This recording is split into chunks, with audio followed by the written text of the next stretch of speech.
here on Idol. When you think about it, Jim, where would we be without the music that brought us air drums, air guitars, and groupies? Oh, I don't know. Groupies are good, aren't they? Yeah. Hey, now, before we get to our next singer, Sophie Paterson, I've got to mention that tomorrow you can be an integral part of the show. We're going to tell you all the details a little bit later on, but it's going to be a lot of fun, and it gives you a bit of a chance to speak to your favourite idol. Speak to them? That's correct, yeah. Awesome. Let's see how Sophie got on with this week's music workshop with our very special guest mentors, Tim and Kirk from NXS. I've chosen Anna's song by Silverchair. It's a song about Daniel Johns' struggle with anorexia. When I was a teenager, I had the thing of trying to be thin, and all my friends, I think, kind of went through their stages of trying to be a certain thing. Sophie is very vulnerable, and that's why she seems to pick and relate to sort of fairly dark kind of songs. I feel like this one, I can sing it in a way that's similar to my own style. Yeah. So it's important, I think. Which, yeah, although perhaps a bit safe. It'd be good for her to stretch herself a bit more. I agree. Yeah, and certainly better for her audience if they're getting, a bunch of flavours on a record or whatever, not just all very sort of dark and That's right. doom and gloom songs. I agree. I think this will work for you this week. You know? Yeah. I think she has a huge future. Because she is unique. I think that's really important. Here she is with a song from Silverchair's Neon Ballroom record. This is Sophie Paterson, Anna's song. Please, I know, for as long as you're here with us, you make the sound of laughter, and shouldn't else seem softer, and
I need you somehow, and I need you somehow.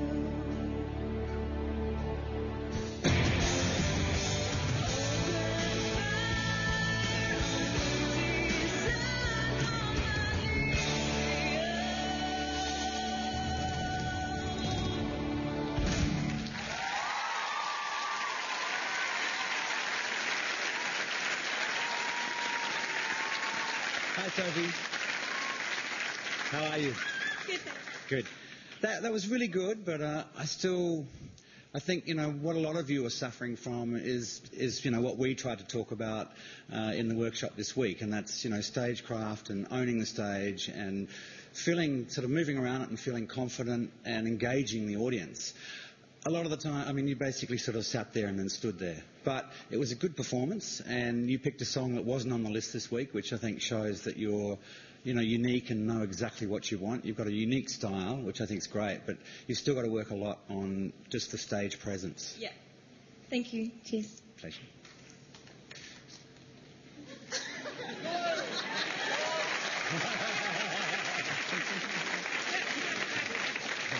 Okay, so you said you struggle with anorexia yourself, did you? No. I just mean the teenage image-conscious type I thought thing. you said you'd done it. No. Because obviously people will realise I've struggled with it my whole life. Struggle with the thought that I'll never have it.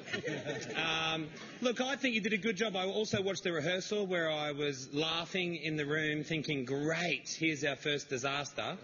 And, you know, you actually pulled it together because it is a difficult song to sing. People think, oh, you know, Silverchair, I sung it as a kid, I know all the songs. They're not easy. Silverchair sometimes can't even sing Silverchair songs. That's how difficult it can be.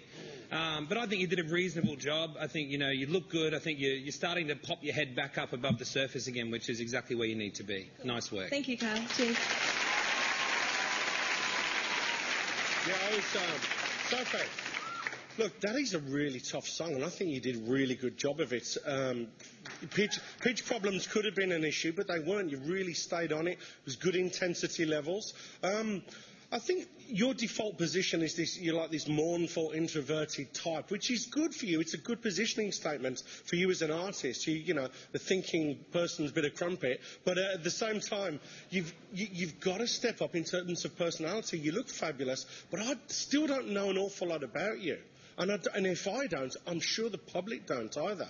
I think that's your next frontier, is to really open up a little bit more and explain who Sophie is. Yeah. See, Sophie, people really want to know who you are.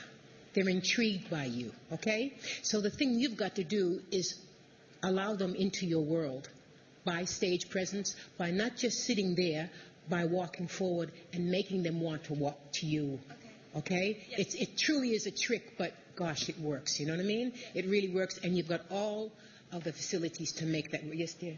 Are you done? Okay, yeah, I can. Sorry. No, I didn't can. It's all right, done.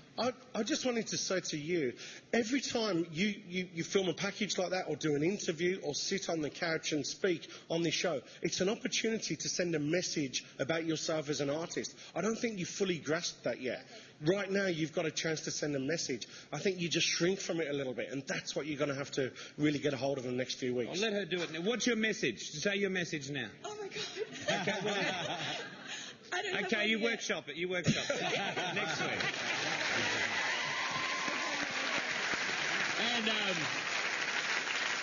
And thank you, Dicko, for our first In Excess pun of the evening. That's very kind of you.